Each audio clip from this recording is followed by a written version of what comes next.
Mental health, mental illness, two terms closely integrated and constantly being referred to in the community. And it's impacting everyone. It impacts us as first responders across every single facet, from law enforcement, Department of Detention, and fire rescue.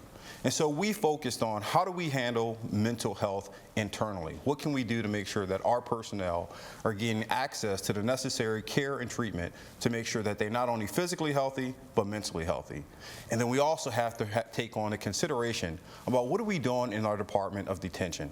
So many of our inmates come into our custody, care, and control suffering from mental illness.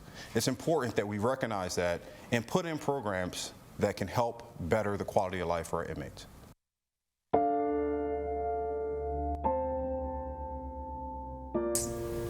I wasn't worthy of this life. There was nothing to wake up for. I would drink and I would self-medicate, but my biggest thing is I would numb. I had to make a choice, and that choice was whether to stay here on this earth or not. When I walked in here, it was the moment I knew I was ready. Kinder in the Keys is unique because we deal with trauma-only, non-substance abuse. Can I change the color? Do whatever you want, this is your art. And it's for women only. Our clinical team consists of yoga teachers, water aerobics instructors, therapists, integrative health coaches, mental health aides. We have a psychiatrist on staff. We have a medical director. It's like it took all the pieces of a happy human and crammed it all into me.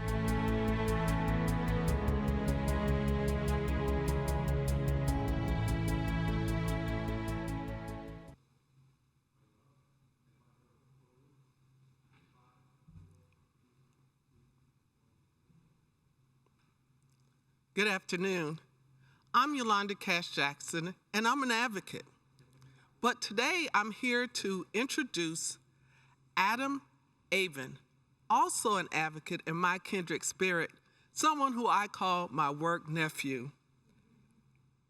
We're both lovers of the law, lovers of journalism, both have a love for family, and both had the opportunity to sit at the feet of the great, late Alan Becker, his grandfather. You see, Mr. Becker was a mentor of mine and probably my first introduction to true mindfulness. Adam, who also got a chance to sit at his feet, is a teen mental health education advocate who created the Shanti Children's Wellness Foundation, a 501c3 non-for-profit organization to teach mindfulness and social emotional learning to children from 3 to 17 years old. Adam is a certified mindfulness-based stress reduction teen teacher. He is also dealt in kidding around yoga and the emotional code, and is the youngest mediation instructor at Yoga International and Inner Explorer. He's a writer. He's also been in publications such as Mindful Magazine, Psychology Today, Tiger Woods Foundation Magazine, Goop Magazine, Cassell Newsletter, LA Yoga, Chicken Soup, For the Soul, Think Positive, Live Happy, and many, many others. Adam has even given a TED Talk. In this TED Talk, he talks about mindful and social emotional learning programs into our educational system, why mental health education is important to stopping the violence and using our voice to make a positive difference in the world. He's also written a book about mindfulness for teens, which he is currently trying to get published. It is with my pleasure that I introduce our keynote speaker, Avin. Thank you, Yolanda, for that amazing introduction. It's really special to me that Yolanda was the person to introduce me because, as she said, we have the same mentor, my grandpa Alan. He was my biggest supporter. He was also the person that helped me practice my TED Talk for 2 months every single day. I was 14 at the time, and I'd never spoken in front of 500 people before, and I'm not gonna lie, it was scary and I was nervous. I mean, like, really anxious leading up to the day of the talk. But he understood and he helped me cope. I was only able to get through it because I saw my grandpa sitting there, front and center, and I knew that everything would be okay. My grandfather passed away last year, and it was incredibly difficult for me. I went through a period of deep sadness, but now every time I give a speech, including today with you at 17, I look into the audience and imagine my grandpa sitting there, smiling, front and center, and know that he's there rooting for me. Why am I sharing this with you? Because I want you to know right off the bat that I've experienced anxiety, anger, and sadness before, like I'm sure everyone else here has as well. We've all experienced varying degrees of mental health in our lives. I'm not a psychologist, but I know that talking about mental health is important to help end the stigma.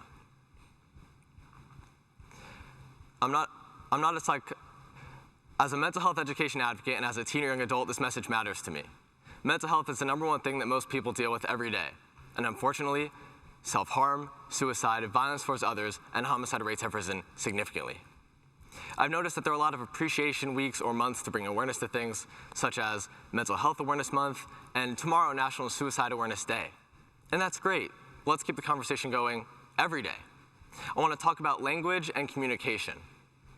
I once had a mental health expert tell me not to use the word mental health illness, but to say mental health disorder instead. And not even 2 hours later, when interviewing another mental health expert, that person told me not to say mental health illness or disorder and to say mental health issues or conditions instead. Both of these people were highly regarded, so it confused me as far as trying to get educated and understand which terms to use. I know language matters, but it also changes often. So I want to make sure that we don't get too wrapped up in that and lose sight of the fact that talking, any kind of talking, is important to help eradicate the stigma. I think maybe the most important thing to understand is that it's universal. We all deal with mental health, whatever words we use to describe it, and whether it's diagnosable or not. Yes, nutrition, sleep, and exercise are crucial for our mental health. But I also think it's imperative that we keep the lines of communication open, because talking about it openly is the way forward. Our mental health connects us. What I mean by that is that in respect to mental health, we are more alike than not alike. Mental health doesn't discriminate on the basis of age, religion, nationality, race, geography, socioeconomic status, or anything else. It can affect anyone, anywhere, at any time. Yes, it could be our regular daily stress, or depending on what's happening in our lives, our mental health could be significantly challenged. In fact, it can change regularly in both type and intensity. We don't know what someone is going through, so we shouldn't judge. We just need to make sure to keep it real and be our authentic selves. I remember reading a quote somewhere that I'll paraphrase because I don't actually remember who said it. But it went something like, people may act happy but not feel happy, act confident but feel nervous, or look beautiful but feel less than. Think of social media, filled with posts about amazing lives. But the truth is, you never know what someone is going through, and it's almost always not what we see from the outside. Just like people have physical health problems that we can't see with our eyes, like autoimmune conditions, the same is true for our mental health. If there were more people here right now, I know there's a few, but I'd ask everyone to raise your hands if you've never, and I mean like never, ever felt anxious, depressed, or angry before. And since we all live in South Florida, I'd ask everyone to raise their hands if they've never dealt with any sort of trauma before. And since we've all just collectively gone through being stuck at our homes for over a year and a half, I'd ask you to raise your hands if you've never dealt with any sort of isolation or stress before. I'll tell you that almost no one, young or old or alike, would have raised their hands. It's universal. Anxiety and depression are not flaws. But for some, they may be a daily battle, though. The good news is that it's treatable and there are coping mechanisms. We are complex humans and we're allowed to feel what we feel. It's nothing to be ashamed of, and it's something that we can learn to recognize and accept without judgment. Sometimes we may feel more than one thing, both happy and sad, both joyful and fearful. And that's okay because we are not our emotions just as we are not our illnesses. If we can learn to recognize when we're struggling and understand that we are not the only ones feeling these emotions, then we can begin to heal. When I first started talking about mental health, I was worried about what some of my friends would think. See, I'm a normal teen too, and I get worried about the same things that other teens do. I didn't know if they'd make fun of me or not because they're mean, but because they'd be uncomfortable with it. And it turns out that they were super supportive. And I quickly realized I didn't have to be nervous to talk to my peers about their mental health, because they wanted to be in these kinds of conversations. So, to the adults watching, the parents, the educators, you don't have to be nervous to talk to your kids about their mental health, because more often than not, they just want to be heard. And if you approach with non-judgment and support, then it'll pay off, and they'll begin to share. Talking to my grandpa always helped put things into perspective for me.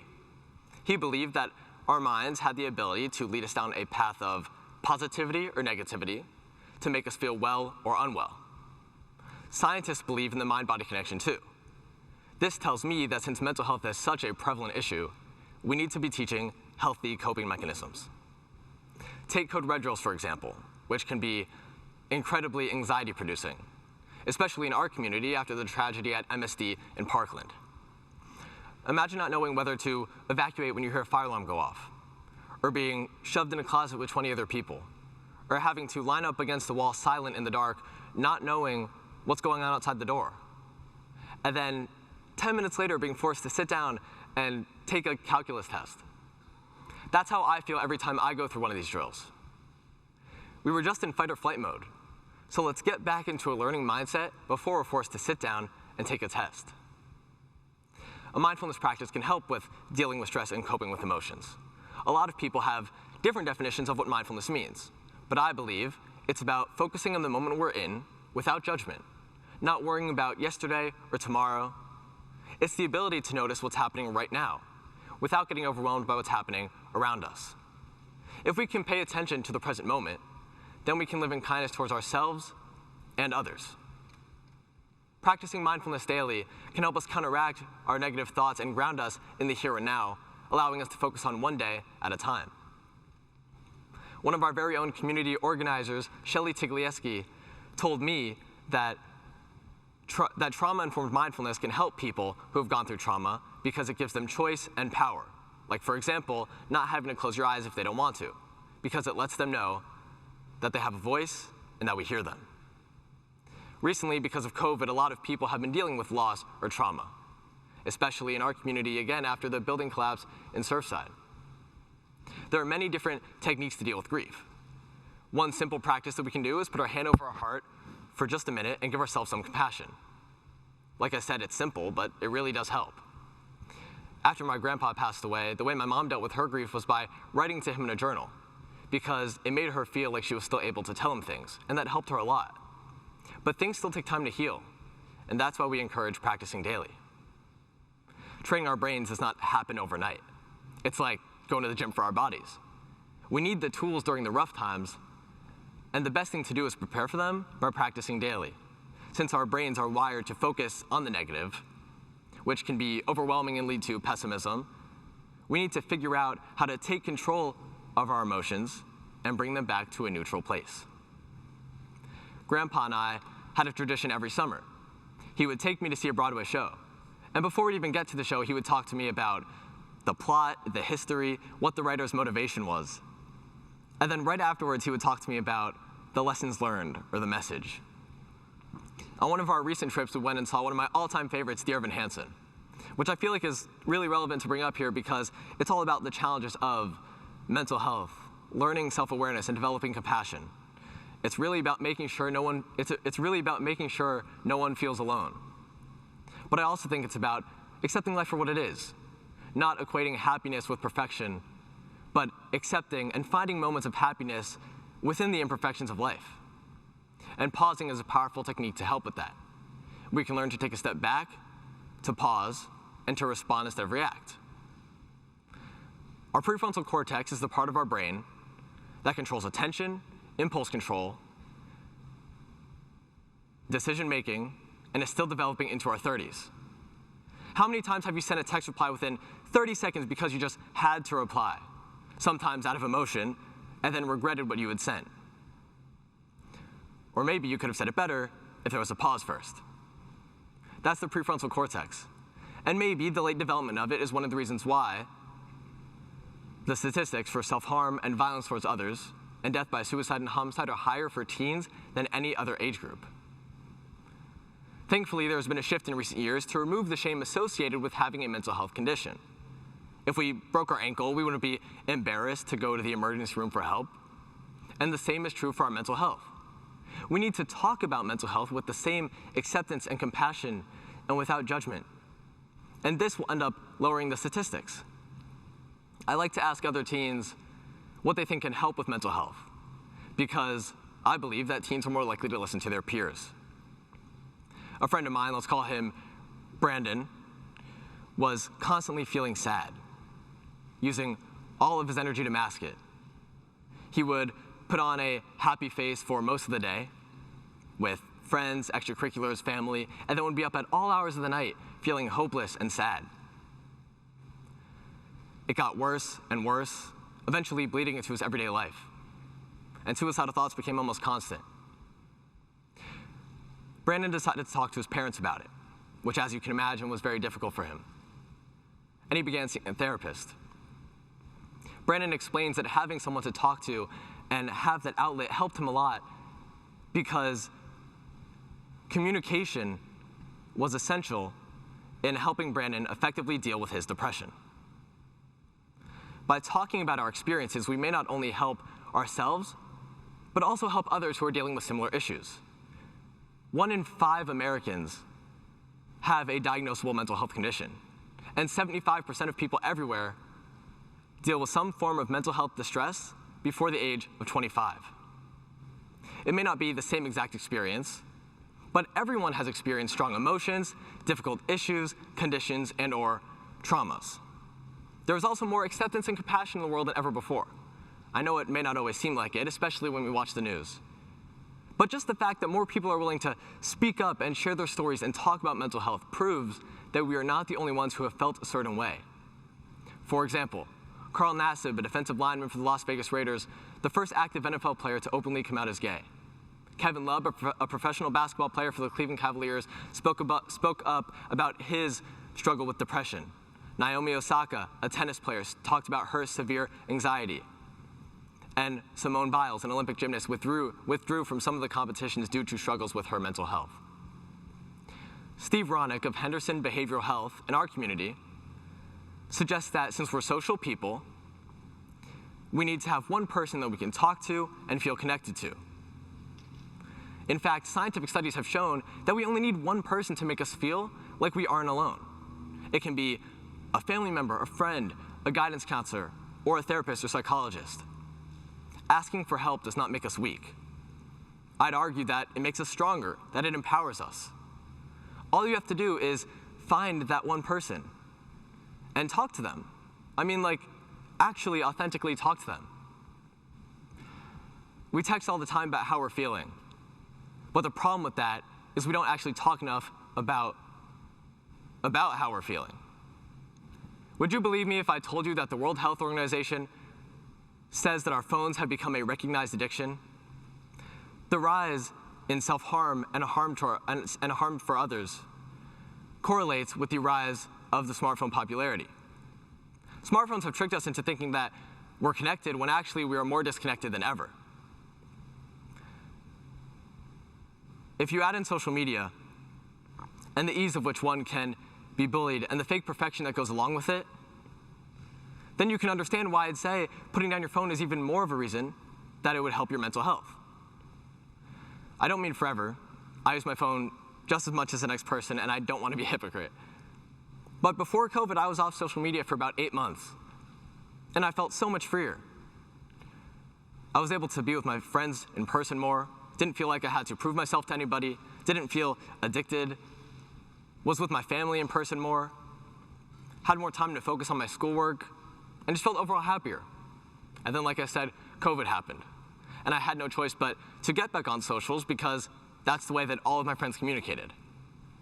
But I'll still probably make it a point to take periodic breaks or to put my phone down, even if it's just for an hour or so, and do other things that keep me sane, that center me, like going golfing or listening to music or connecting with my family and friends in person. It's part of good mental health because if we are constantly thinking about our stresses, then we can get caught in a negative loop.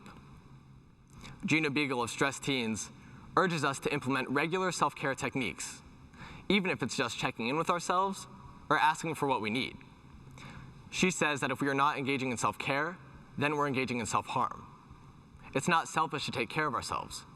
We can't take care of anyone else if we can't take care of ourselves first. Speaking of self-care, I'm gonna grab a sip of water. Hold on.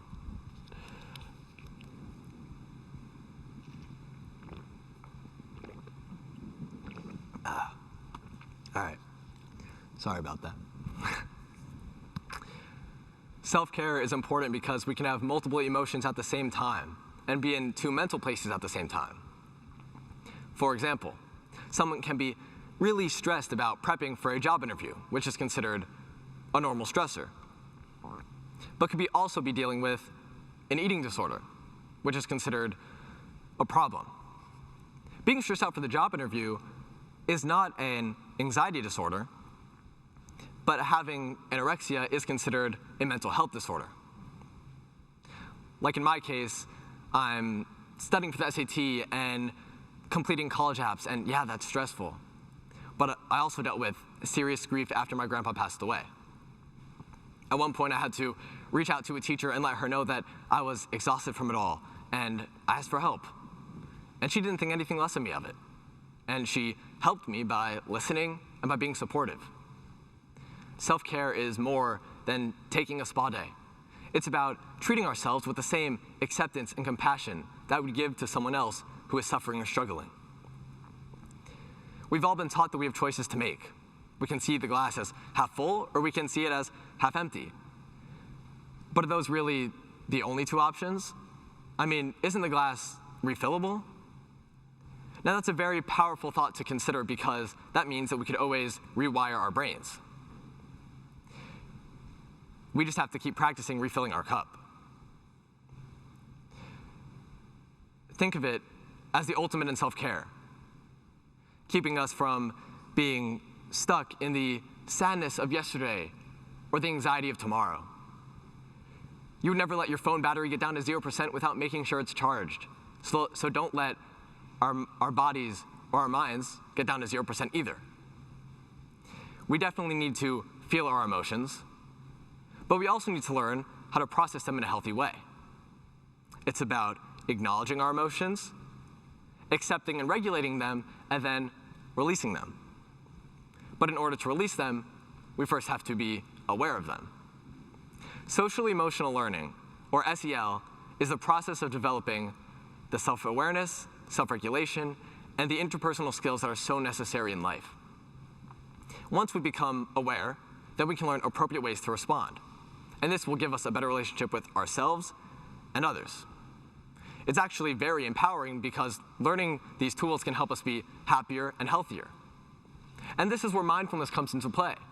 Mindfulness is not about being concerned with what has already happened or what hasn't happened yet. It's not about stopping all negative thoughts because that's not realistic. It's about acknowledging them and then releasing them. They don't control or define us. We have the power over how much we want to focus on a random thought or an event. Mindfulness is about learning how to watch these random thoughts float by without attachment or judgment and being kind to ourselves. There are more than 6,000 scientific studies showing the benefits of practicing mindfulness, including physical health, mental health, academics, athletics, focus, and more. Some people think that mindfulness is sitting there with your eyes closed and your legs crossed and your fingers and hands in the okay position, but that's not what it is at all. There are hundreds of different practices, and what might resonate with you might not resonate with another. And that's okay, because we don't know what we'll gravitate towards until we try them. There are positive affirmations to help with self-esteem, visualizations, listening exercises, compassion practices, and more. What I like to make sure people understand is that most of these practices can be done in under 5 minutes, and no one even has to know that you're doing them. So I invite everyone at home and the few people that are here right now, to join me in a quick practice. If you feel comfortable, you may close your eyes or just look down at a spot in front of you. I want you to picture a movie screen. And I want you to fill it with all of the things that are stressing you out lately. Things that overwhelm you. Things that make you sad or angry. Now watch as these stressful, random thoughts are appearing on your screen. I want you to notice how your body feels, how your heart feels, how your mind feels. Is your breathing fast or is it slow? Are your shoulders up to your ears? Are your muscles tense? Now take a second, and I want you to clear that movie screen. Watch as those stressors float away. And now fill that movie screen with all of the things that make you happy. It could be a family member, it could be a friend, a sport or a hobby, a pet, a song, just something that makes you laugh and smile. Now I want you to notice how your body feels again. Is your breathing slower? Your shoulders less tension? Now as you look at this movie screen of things that make you happy, notice how your body feels again. Your mind, your heart. If we can become self-aware of what we're feeling, then we can learn how to better respond to our emotions. If you haven't opened your eyes yet or looked up, you may do so right now, please. If you had random thoughts during that exercise, that is actually completely normal.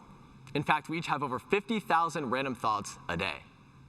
We just need to learn not to give power to that negative loop in our heads.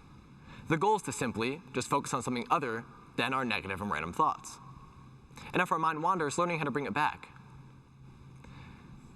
If we listen to a song and focused on just one thing, it could be the guitar or the drums, and our random thoughts went down from 500 on day 1 to 499 on day 2, then that's progress. The trick is to begin again. Every opportunity is a new moment to begin again. Mindfulness and SEL don't demand we be happy 100% of the time. They help us get to a more positive place, or at least to a neutral place. When my grandpa passed away of cancer last year during COVID, I told her that it was really difficult for me. I went into a period of deep sadness. It was difficult for my family and my friends as well. There were times that I really wished that I could talk to him, like when writing and practicing the speech, for example.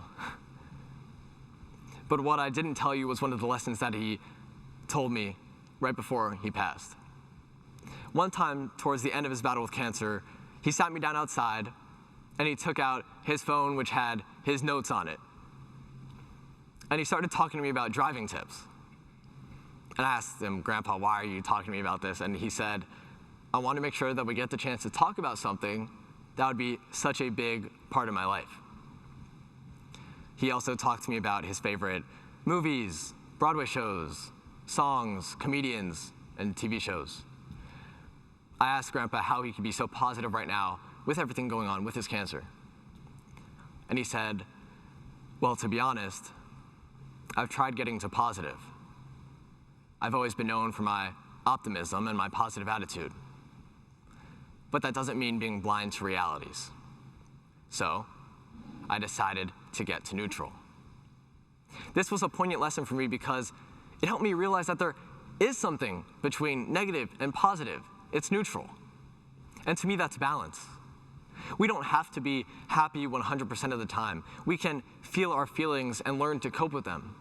I know Grandpa couldn't have been happy for what was going on in his life, but he got to a place of acceptance for what he couldn't change, and gratitude for the life that he had and for the moment that we were spending together.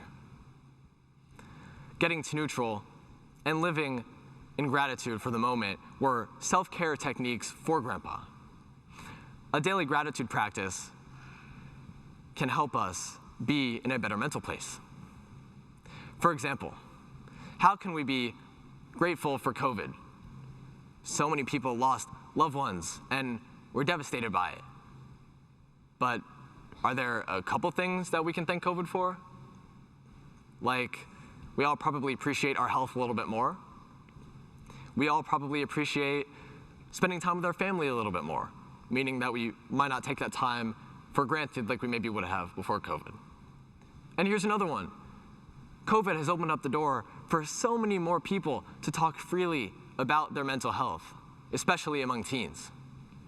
Sometimes I'll feel lonely or sad if I'm feeling left out. Or I'll be anxious if I got another big project looming on the horizon. Or I'll snap a sarcastic comment or roll my eyes if I get annoyed with my parents. I don't know about you, but there have definitely been moments for me where I just want to scream. And although I consider myself a mindful teen, I have to remember my mindful practices and pause before I make a sarcastic comment that I doubt my mom would find funny. I said I was mindful, not perfect. So how do we become okay? How do we get to a place in which talking about mental health is okay? And we can support each other through this shared experience of life. Wouldn't it be smart for schools to implement a coping with stress curriculum with mandatory classes in mindfulness-based social-emotional learning, communication exercises where kids can talk to each other and practice sharing how they feel, building connection, conflict resolution. This may help teens live more authentically and understand that it's okay to feel what they feel and just know that they aren't alone. Just like we aren't born knowing math or science, and so it's mandatory in schools that we learn it, we also aren't born knowing how to deal with stress or regulate our emotions. And so it's something that also needs to be taught. If we want to raise less depressed and anxious teens and happier, more content, empathetic adults who can handle the ups and downs of life and navigate daily stress in a healthy way, then we need to implement mindfulness-based socially emotional learning programs into our schools. The good news is that with practice, we can gain some choice and control. We can get a handle on our emotions, cope with all the overwhelming stress, and learn to take a pause. Parents and educators can help kids cope, whether that's through making sure they know it's okay to talk about mental health, just being a supportive person, or actually practicing mindfulness themselves. Teen advocate Sophie Ragel spoke to me about the old saying, put your own mask on first, meaning that we can't presume to take care of others if we can't take care of ourselves first. Sophie goes on to say that everyone, no matter who you are, should be speaking to someone so that we have a system in place for when we're feeling good, and we will know what to do when we're feeling bad. We teenagers need to learn how to juggle different roles and how to deal with our pressures now and how to deal with emotions in the face of obstacles. Because all of these things only become more pronounced as adults. And adults, you can learn this too. It's like my grandpa always said, you're never too old to learn something new. And he learns something new every day. All adults have the capacity to learn how to cope with their emotions and deal with stress. Another thing that we can do is slow down and find our purpose. Kids, teens, and adults alike. Because time is our most valuable resource, and I believe that purpose and mental health are intricately connected. Right now, my purpose is helping others by teaching them different ways to cope with emotions and deal with stress. I don't know if this is what I'll be doing forever, but it makes me feel better that I know I'm doing something positive with my time. The nonprofit I started to teach all of this to kids, K through 12, is called the Shanti Children's Wellness Foundation, on my shirt, if you haven't seen that already. We teach mindfulness, social emotional learning, peace and positivity, and health and wellness. I believe that mindfulness-based social-emotional learning is the key to helping kids with self-awareness, self-acceptance, compassion, and just coping and navigating stress in a healthy way. Think well to be well has always been Shanti's mantra. And when I was younger, I thought that meant think well to be happy or think well to be healthy. As I got older, so did Shanti. It grew. My vocabulary grew, and so did my understanding for mindfulness and mental health. So now when I think of Shanti's mantra, think well to be well, I think it actually means think well to be happier, think well to be healthier, think well to be mentally okay, think well to find balance, think well to retrain our brains, or think well to get to neutral. Thank you.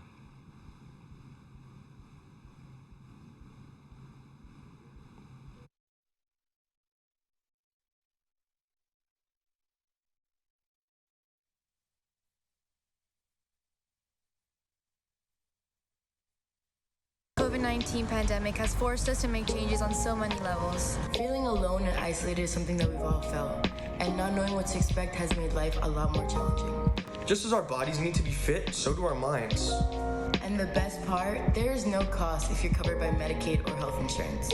If you're not, there are flexible plans that can adapt to your family's needs. All you need to do is call 1-888-587-0335 or go to the Chrysalis website and fill out a referral.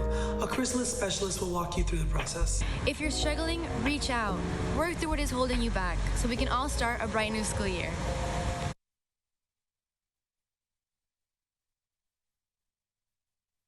Mental health touches all of our lives. It does not discriminate. We have friends, we have family, and maybe even ourselves have struggled with mental health. You know, at times we suffer from anxiety and depression and we don't want to talk about it. Even things from our childhood where we develop post-traumatic stress disorder and we just don't reach out. I think that we all need to come together and we need to embrace people that suffer with mental illness. It isn't anything that should be stigmatized. Mental wellness to me means putting myself first. So many times we put others first. We always do things for others, whether it's at work, through nonprofits, or just in our personal life. But mental wellness truly means putting yourself first and listening to your body and how you feel. And if you need help, asking for help. That's what mental wellness means to me. Hi everyone, my name is Eric Hewson and I am a 20-year professional sports executive who left sports to start up a nonprofit organization called the #SameHere Global Mental Health Movement. So mental health is near and dear to my heart. When I think of mental health, I think of something that can impact all of us, something that lives across a continuum that's not about the 1 in 5 versus the 4 in 5. It's not about disorder, it's not about labels.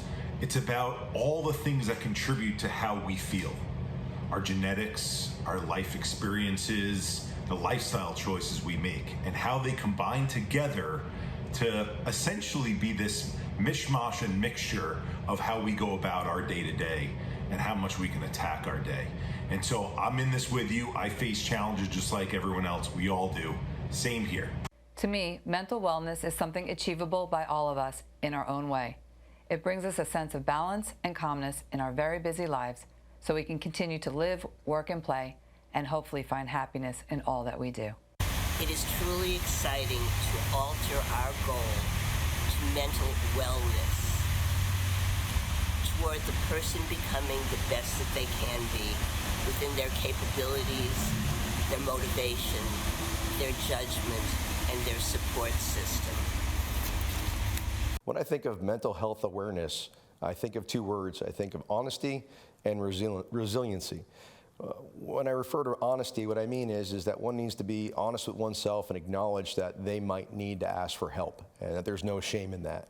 When I talk about resiliency, or I think of resiliency, I mean to look for manners or options or ways to mitigate stress in a healthy manner that's productive and allows you to continue having a successful and productive life.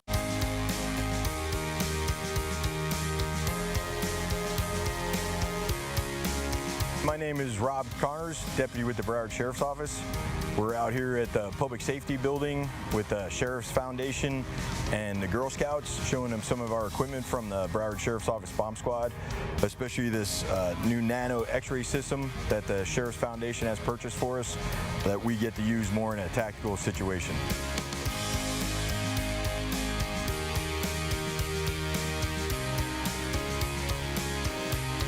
It's a great event to be a part of with the Sheriff's Foundation. The kids and the adults get a chance to look at the equipment that the Bomb Squad has. So this is a great opportunity and experience for people to get to see and watch what we really do when we get to a call.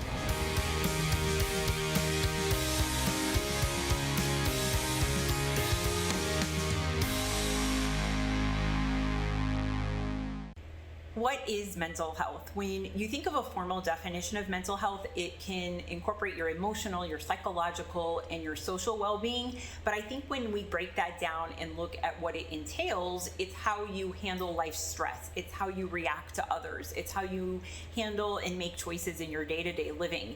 And so again, ultimately, it can affect how you think, you feel, and you act.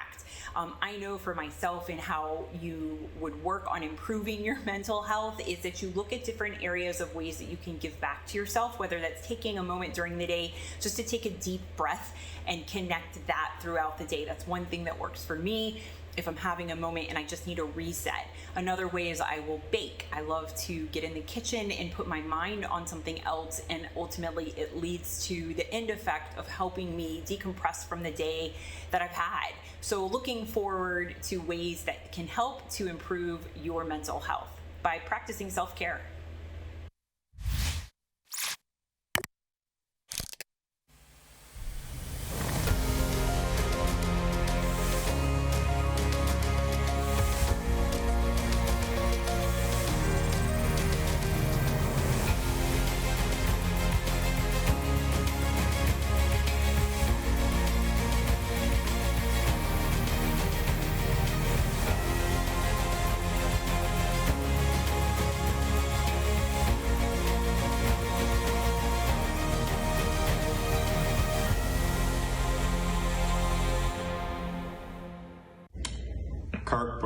CEO of Handy. What does mental wellness mean to me? It's as important as, or even more important than physically working out. Physical health and physical fitness. You know, it prepares you for the day. You never know what's going to happen in the day.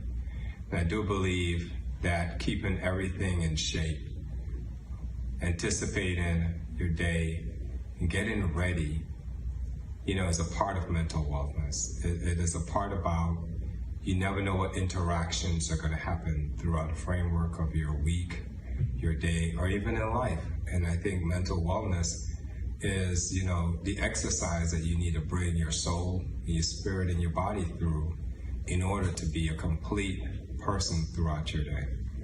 Hi, my name is Dr. Raquel Campbell. I'm a licensed marriage and family therapist.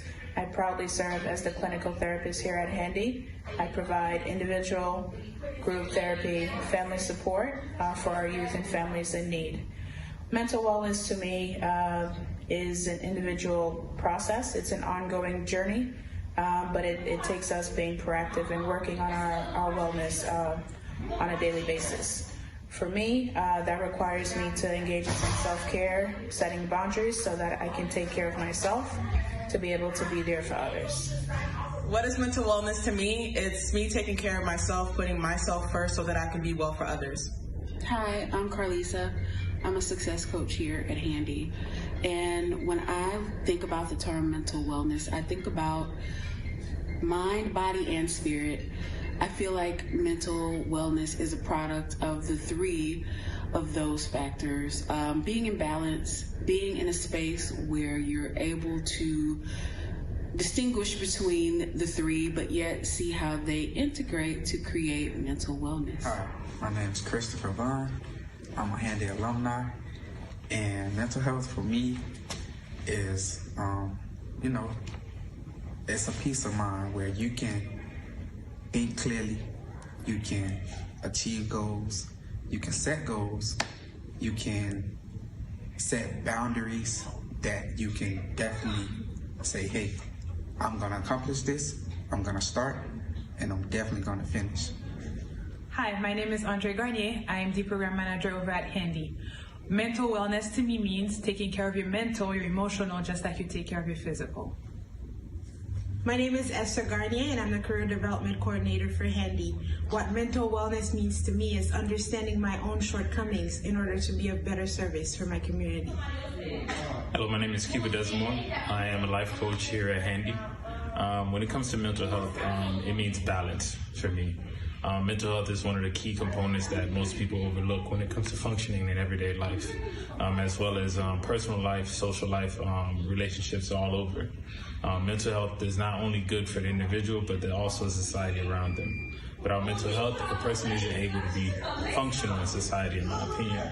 And to be a functional person, you have to be sure that your mental health is on point, and it's very important to function correctly.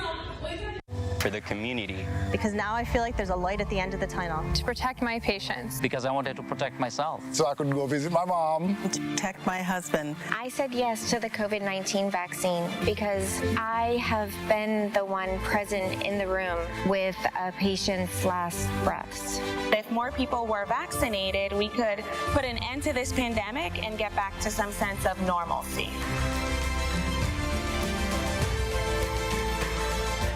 It's very important as a community to address mental health because it affects us all. It's no longer hiding something from everyone with regards to family, friends, and just acquaintances. It's important that as a community we band together to make sure that the resources are there, the support is there, because when we help one and make that person better, it makes us stronger as a community. What does mental health mean to me? Mental health means living my life in gratitude and always taking care of myself through self-care. It also means surrounding myself with people that encourage my mental health, and I can do the same for them. That's why I'm passionate about my job, so I can spread the news about ending the stigma about mental health. What I do to take the necessary steps on being mentally well. Physically, I try to eat proper foods, exercise, and get enough sleep. Mentally, try to reduce my stress, think positive, and doing creative things just to relax. Emotionally, having my thoughts and feelings and behaviors in control, and to be able to handle difficult times because they surely will come. Spiritually, knowing my purpose, knowing who I am and whose I am, walking in faith, more importantly, trusting in the Lord to see me through. Again, because difficult times will arise. Socially, having quality relationships with people that I wholeheartedly trust and connect with, which is only a handful, but I know they have my back and I have theirs. Someone that will listen to me and give me sound advice. And these are the things that I do, which is a holistic approach for me in order to live a long and healthy life. I did it. Claro que sí lo hice. Of course I did it. I did it for you, our co-workers. I did it for my baby. Yo también lo hice. We did it for you. I did it for my children, my patients, and for my coworkers. I did it. It's a safe vaccine. It's an effective vaccine, and it's the best way to get back to the way we want to be. Mãe fera, segundo tudo fera. I also did it. Eu também tomei a vacina. We're critical care nurses, and we've seen what COVID can do firsthand. That's why we did it. If we want to beat COVID-19, we all need to get vaccinated. I did it because it's the right thing to do. I did it for my patients who are immunocompromised, and I want them to be safe. We did it too. Yo también me vacuné. I did it for myself, for my family, for our community, and for our beautiful patients. It's important to get vaccinated because we're all in this together. So let's do it together. Together. Together. Come on, let's do it. I want to protect my family, my friends, my community. I want to protect us all, so let's get back to normal. I have seen this take the lives of so many of our friends and families. It is important for us to begin getting these vaccines so that we can bring an end to this pandemic. Come on, guys, let's do it. Let's all get vaccinated so we can get back to normalcy. Together.